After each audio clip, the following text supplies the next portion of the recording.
আসসালামু আলাইকুম, hello everyone. আজকে আপনাদের সাথে শেয়ার করব আমি কিভাবে হুইপড ক্রিম রেডি করি।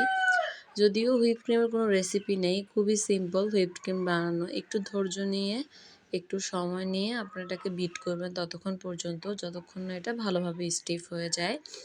হুইপড ক্রিম আমি কিভাবে রেডি করি বা বেটার স্পিড কিভাবে রাখি, আমি A to Z এখানে শেয়ার করেছি। তারপরও আপনাদের যদি কোনো কিছু বুঝতে অসুবিধা হয় তাহলে অবশ্যই আমাকে কমেন্ট বক্সে জানাবেন। ইনশাআল্লাহ আমি আপনাদের রিপ্লাই দেওয়ার চেষ্টা করব। এখানে আমি একটা ইনস্ট্রা হুইপ ক্রিম নিয়েছি। এটা আমি আগেও ব্যবহার করেছি, এজন্য এটার মুখটা খোলা আছে। তো আমি ওইটা দিয়েই আজকের ভিডিওটা রেডি করেছি। তো এটাকে আমি ফ্রিজ থেকে আরও 1 থেকে 1.5 ঘন্টা আগে বের করে নিয়েছি ডিপ ফ্রিজ থেকে। তো এটা এখনও কিছুটা বরফ আছে, কিছুটা লিকুইড হয়ে গিয়েছে। তো এই অবস্থায় আমি এটাকে একটু ঝাঁকিয়ে নিচ্ছি যাতে করে লিকুইড এবং বরফ অংশটা একটু মিশে যায়। তারপর আমি এটাকে এখান থেকে প্রায় 1 কাপের মতো হুইপ ক্রিম ঢেলে নিচ্ছি।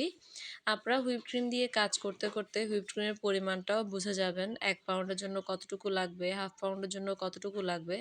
আপনারা এখানে মেজারমেন্ট কাপ ব্যবহার করতে পারেন। মেজারমেন্ট কাপের হাফ কাপ ক্রিম দিয়ে আপনারা একটা হাফ পাউন্ডের কেক ডেকোরেশন করতে পারবেন। মেজারমেন্ট কাপের 1 কাপের মেজারমেন্ট কাপ দিয়ে আপনারা 1 পাউন্ডের একটা কেক মেকিং করতে পারবেন। তো হুইপ ক্রিমটা নিয়ে নেওয়া হয়ে গেলে এটার মুখটাকে ভালোভাবে আটকিয়ে দিচ্ছি। আপনারা চাইলে স্টাপলার দিয়েও আটকিয়ে নিতে পারেন অথবা একটা কস্টিপ দিয়েও আটকিয়ে নিতে পারেন। আমি এভাবে মুখ বন্ধ করে ফ্রিজে এমনভাবে এটাকে রাখবো যাতে মুখটা একদম টাইট হয়ে থাকে, ভিতরে যেন কোনো বাতাস প্রবেশ করতে না পারে। তো আমার বিটার স্পিড আমি এখন মিডিয়ামে রেখে এটাকে বিট করে নিব ততক্ষণ পর্যন্ত যতক্ষণ না এটা একটা থিকনেস কনসিস্টেন্সিতে চলে আসে। ট্রপিক্যাল, ইনস্ট্রা হুইপ এই টাইপের ক্রিমগুলোতে দেখা যায় যে এগুলোর সাথেই চিনি থাকে। সেজন্য আমি কখনোই এই হুইপ ক্রিমগুলোর সাথে এক্সট্রা করে চিনি ব্যবহার করি না। আপনারা কেউ যদি একটু বেশি চিনি পছন্দ করেন তাহলে আপনারা চাইলে এখানে কিছুটা চিনি ব্যবহার করতে পারেন। তবে আমি প্রেফার করব চিনি কম খাওয়াই ভালো, যেহেতু এগুলোর সাথেই চিনি থাকে আর এক্সট্রা করে চিনি ব্যবহার করবেন না। তারপরেও কেউ যদি এক্সট্রা চিনি চায়, আপনার কাস্টমার যদি চায় তখন আপনারা ব্যবহার করতে পারেন। আর এটা নর্মালি ভ্যানিলা কেকের জন্য আপনারা ডিরেক্ট এই ক্রিমটা ব্যবহার করতে পারবেন, আর চাইলে ভ্যানিলা এসেন্সটা ইউজ করতে পারেন, তবে এখানে ভ্যানিলা এসেন্সটা দেয়াই থাকে। আর যখন চকলেট অথবা অন্য যে কোনো ফ্লেভারের ক্রিম রেডি করবেন তখন এটার সাথে এসেন্স অথবা ইমালশন বা পেস্ট আপনারা এটার সাথে মিশিয়ে নিতে পারেন, সাথে কালার ইউজ করবেন।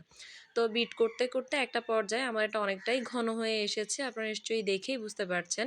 এই পর্যায়ে আমি আমার বিটার স্পিডটা আরও একটু বাড়িয়ে দিয়েছি, বাড়িয়ে এটাকে আরও কিছুক্ষণ বিট করে নিচ্ছি। তো ক্রিমটা বিট করার জন্য আসলে অনেক বেশি ধৈর্য প্রয়োজন, একটু সময় লাগে ক্রিম বিট হতে। এখন যেহেতু ওয়েদার একটু ঠান্ডা, আপনারা নিচে বরফের বাটিটা না দিলেও চলবে। কিন্তু যখন বাংলাদেশে অনেক বেশি গরম পড়ে তখন আমিও আমার বাটির নিচে একটা বরফের বাটি দিয়ে রাখি।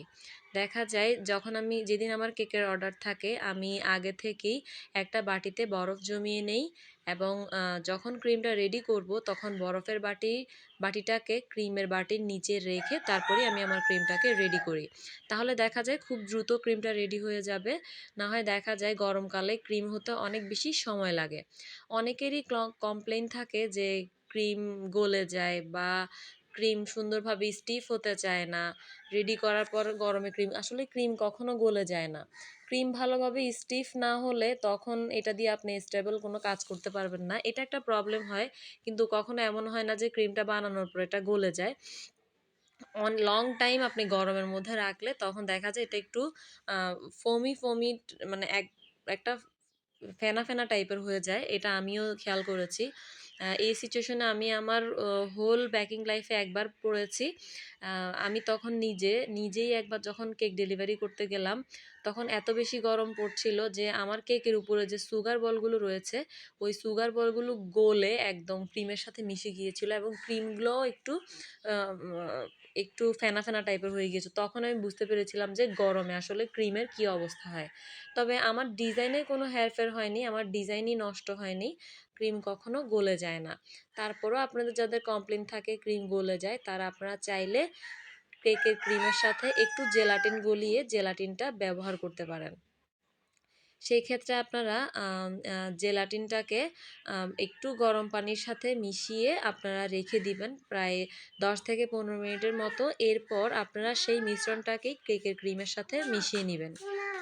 আপনাদের সাথে কথা বলতে বলতে এদিকে আমার ক্রিমটা মোটামুটি হয়ে এসেছে।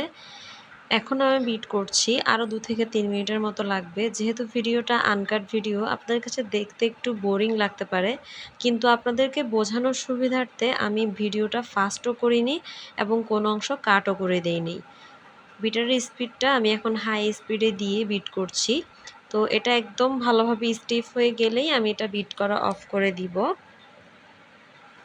ক্রিমে কালার আনার জন্য আপনারা সবসময় দেখবেন হুইপড ক্রিমে কালার আনতে দেখা যায় যে অনেক বেশি কালারের প্রয়োজন হয়। এটা নর্মাল একটা ব্যাপার, কিন্তু আপনারা যদি সেমি জেল কালার ব্যবহার না করে পাউডার কালার ব্যবহার করেন তাহলে দেখবেন অল্পতেই অনেক ভালো একটা কালার চলে আসে। তো আমি সবসময় হুইপ ক্রিমে রেড ব্যানের সেমিজেল কালারগুলো ব্যবহার করে থাকি। আলহামদুলিল্লাহ এটার ভালো রেজাল্ট পাওয়া যায়। কিন্তু যখন আপনারা গাঢ় কালারের ক্রিম রেডি করবেন তখন অনেক বেশি কালার আপনাদের অ্যাড করতে হবে।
আমার ক্রিমটা বিট করা প্রায় শেষ। এই তো দেখেন এটা একদম স্টিফ হয়ে গিয়েছে, যে চোখা চোখা ভাব চলে এসেছে, তার মানে আমার কেকটা রেডি।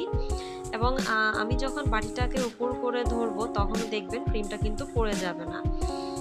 এই যে আমি বাটিটাকে উল্টিয়ে দেখাচ্ছি, কিন্তু অনেক সময় দেখা যায় বাটি উল্টালে ক্রিম পড়বে না, কিন্তু ক্রিম ভালোভাবে স্টিফ হয়নি।